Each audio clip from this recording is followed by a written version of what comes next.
श्रीभगवान् उवाच कालोऽस्मि लोकक्षयकृत् प्रवृद्धो लोकान् समाहर्तुमिह प्रवृत्तः ऋतेऽपि त्वां न भविष्यन्ति सर्वे एव स्थिताः प्रत्यनीकेषु योधाः।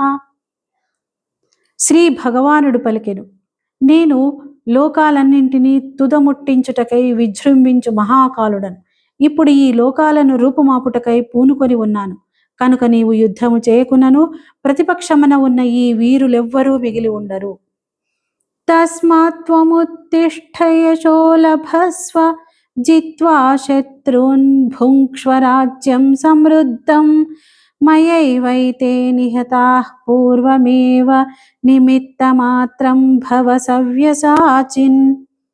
కనుక ఓ సవ్యసాచి, లెమ్ము, కీర్తిని సంపాదించుకో, శత్రువులను జయించి సర్వ సంపదలతో తులతూగు, రాజ్యమును అనుభవింపుము. వీరందరూ నా చేత ముందే చంపబడ్డారు, నీవు నిమిత్త మాత్రుడవు కమ్ము. ద్రోణంచ భీష్మంచ జయద్రథంచ కర్ణం తథాన్యానపి యోధవీరాన్ మయా హతాంస్త్వం జహిమా వ్యథిష్టా యుధ్యస్వ జేతాసి రణే సపత్నాన్. ఇదివరకే నాచే చంపబడిన భీష్మ, ద్రోణ, జయద్రథ, కర్ణాది యుద్ధవీరులందరినీ నీవు సంహరింపుము. భయపడకు, రణరంగమున శత్రువులను తప్పక జయించగలవు, కనుక యుద్ధము చేయుము.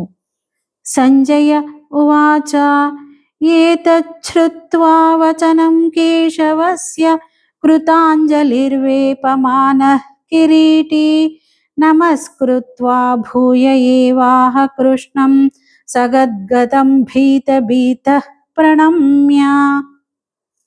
సంజయుడు పలికెను, ఓ రాజా, శ్రీకృష్ణ పరమాత్మ యొక్క ఈ మాటలను విని అర్జునుడు వణుకుచూ చేతులు జోడించి నమస్కరించెను.